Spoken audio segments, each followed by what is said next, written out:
Welcome back, everyone. It's been a little while. Remember when I said about getting colds and sicknesses? Well, that's part of it. But about a week ago, I went on a business trip as well, so had to kind of put this project on hold and kind of keep you guys in the dark. But I was on a pretty cool business trip. Ended up actually getting the plague afterwards, normal, for this time of year. And then Mrs. D got it, and her family got it, and everybody else got it. So we're getting over that. Anyways, I'll be able to show you a little bit of that trip probably on the next video. I filmed some of it, and you might be interested in that. But getting back to this Marshall project that I really have wanted to get done. So what happened is I went over to Eurotubes, which was recommended by a friend of mine, picked up tubes. They service, they sell JJ tubes, which is kind of they're a little bit lower priced tube, but they hand pick and balance them and make sure that they all are tested and work really well. So when you buy it from them, you pay a little bit of a premium, but they have a shop that they sort of tune everything up in. Went over there directly. They're in town, and is this thing? I might have to get a different camera, guys. They're over here in town, not too far away, so I just drove over there, met with Eddie, and he's a super nice guy. Took the business over from his dad, and I guess the tube business has been going crazy. These old amps right here are pretty desired. Hi-fi systems, people are into that. Old tube style radios and stereos and stuff like that are kind of coming back. And he said the last 5 years it's been going nuts. So I don't know, I've always liked the sound of a tube amp. It's just kind of what I've owned all the time, so I don't know any different. But went and bought a whole set of tubes from him. And he kind of showed me how to do it. I got this testing unit, this little tube tester, very basic little tool you plug in. It's simple. You plug the tube in there. I'm not going to go over too much about like how to dial it in. What I have to do now is bias it. So I've installed the new tubes. That's nothing fancy. You just put them in a socket like you normally would. No drama there. I do have to check the amperage current.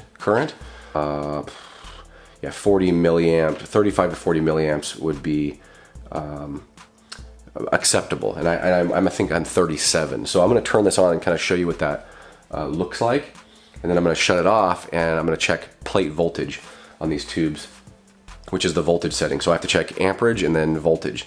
Now, ideally, I would have two multimeters, because it's, now I have to do this, and then I have to unplug that tube, put it back in, put it to voltage, check it. If it's really far off, then of course I have to go back in, and you have to kind of, you're biasing it. So if you crank up the milliamps, your voltage will go down, and then you might drop the voltage too much. So you have to kind of, you're trying to equalize. Now, these guys have these tubes balanced out, and they know exactly what to use for these amps. So they're giving a recommended, and they say you don't even need to check plate voltage. Well, I'm going to do it.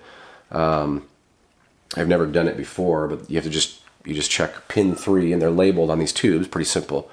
And then you ground out, and you only test when you're working on these amps or any sort of high voltage thing, you only want to use one hand. Put your other hand in your pocket, put it behind you, ground it out, hard ground on something, and then you won't get shocked, and it won't go through your heart and kill you. So that's really the main thing. Don't use both hands when you're trying to test this stuff. It's super dangerous. The other thing you got to do, you got to set current. So you got to put your negative on the common, the black, and then you got to go to milliamps. And I'm going to go to 10 amps. I'm going to use the 10 amp side. That's just what I'm going to do. And then I set it over here to 10 amps. Auto ranged DC amperage. That's good. That's what I want. You don't want to touch that until everything's off, otherwise you could burn it up. Well, you won't really burn it up. You'll blow out the fuse in there, which is replaceable in these, which is actually nice. So I'm going to turn this thing on. Okay, I can hear it warming up. Look at that. Can already see that one glowing right there. Isn't that cool? Okay, I'm going to turn off the standby, and I'm going to see what we got going here. Here we go. We're hot. See that? 34, 35. And now to change the bias, I'll show you what you got to do. To change this value, it's kind of funny. Let's see if I can see my finger. Yeah, so now you're supposed to use a plastic screwdriver or have the hand of a surgeon. I happen to have the hand of a surgeon, so I was real careful. What's going on here? And there's this resistor right here, okay? And you just make your, and we're talking like micro turning, like just turning that slightly changed this value. So I was around 35, 36, 37. As it warms up, we'll see what it does. Let's see if it kind of settles in and kind of does that. I'll give it a few more minutes. They said to let it sit for about 10 minutes while it's on. It may change a little bit. I'll give it one final go over, and then what I've got to do now is then once I'm happy with that, I then have to pull this tube with this little tester on it. I got to pull that off and put it back on the machine, and then I got to check its voltage, and then I got to just do one final check, and if that looks good, then I'm done.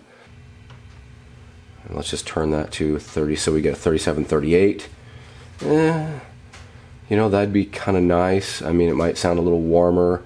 Let's go with that setting. If it's really screwed up, I can always back it down and change it. I can always run it with this thing open and see how she sounds. So I'm going to turn this off now, and then I'm going to check the voltage and then button it up. So I'm going to turn the standby down now. Turn the standby off.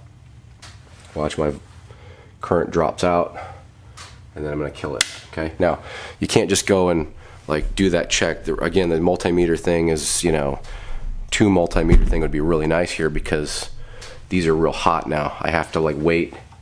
They're super hot, so I have to wait till they cool down for another 10 minutes, and then I have to pull them out carefully without breaking anything. Ugh, they're really fragile, guys. And then I can turn this off. And then we're gonna set this to voltage. So we're done with that check for now, and then I'm gonna have to turn this to AC. No, is it DC volts? I think DC plate voltage. Yes, from pin 3 of any power tube to ground. So pin 3, they're labeled on here, like I'll show you here. These are always these tubes. If you look at any of these tubes, they are labeled. I don't know why I can't. I'm getting tired of this camera, guys. Okay, so there's pin 3, which is your little marker, your little bump, and you count over 3 from this little notch. 1, 2, 3. There's pin 3. So I got to check my voltage there, and then I'm going to clip the other one to ground, and then that's it. That's all I'm doing. If it shows like anything in the range of, let's see what it says here, 450 to 480 volts, we're good to go. If it's like way low, then I have to do some calculations and you know, make sure it's not going to hurt anything. But they give you a calculation here. So so I use 35 watts, divide by 480, or the voltage, and then that tells you what we should set your milliamps to. And so then you have to make your adjustments if it's off. But I have a feeling this is going to be good to go. This thing has very little wear and tear on it. I'm going to wait till they cool down, show you what I'm going to do next. Okay, still a little warm. I'm getting impatient though already, so I'm going to try to carefully just pull this tube out. You really have to pull from the base on this, and I'm going to do it really as slow as I can. I think the testing unit's going to come out. See, now it's out. That's good. So now it's still stuck to this test unit. So I'm going to have to carefully kind of pull that out. Kind of warm here. Try to do this without dropping anything. Wiggle, wiggle, wiggle. Really carefully. Carefully, nice, nice, nice. And that's it. And then what I'm going to have to do is carefully put this back in its little spot. Press it in. And it goes right in, nice and clean. Snap. Done. Alright, let's put the keeper back on. Like that. Real carefully.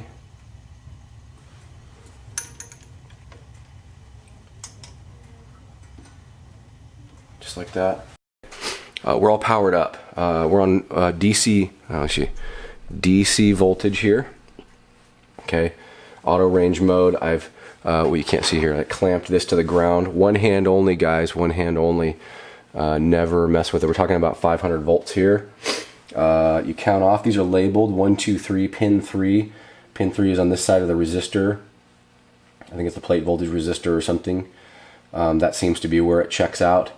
I'm going to touch this off, again, one hand, and then we're going to watch the voltage together and see if we're within range. Hold it for a second. It's saying warning. I'm at 479.9, almost 480 volts on that one. On this one, which should be the exact same. Yes. Oh, don't move, don't move. 479.4, 0.2, 0.8. I mean, that's, as we're warming up, it should be dropping a little bit. 478. 478. I'm going to let it warm up for 10 minutes, just as I did with the bias, but it looks like we're going to be in good shape. This thing's making plenty of voltage. The transformers are working excellent, it looks like, at least from what I can tell. I'm not an expert in it. Never done this before. This is my first time. So it looks like we've successfully biased this amp. All right, so that was it. We biased the amp. You know, obviously I'm not going to, like, you know, noodle this thing to death. I'm going to try to play it, and I'm not going to overdrive it, you know, and that kind of stuff. So I'm going to go get my guitar, and we're going to plug it in and see what it sounds like right now.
Alright, so I could fine tune it a little bit more, guys, but that satisfies me. I'm pretty happy with it. It sounds nice and warm, and you probably can't tell on here because it's echoey, but has a lot more bass than it's ever had. So those tubes are working good.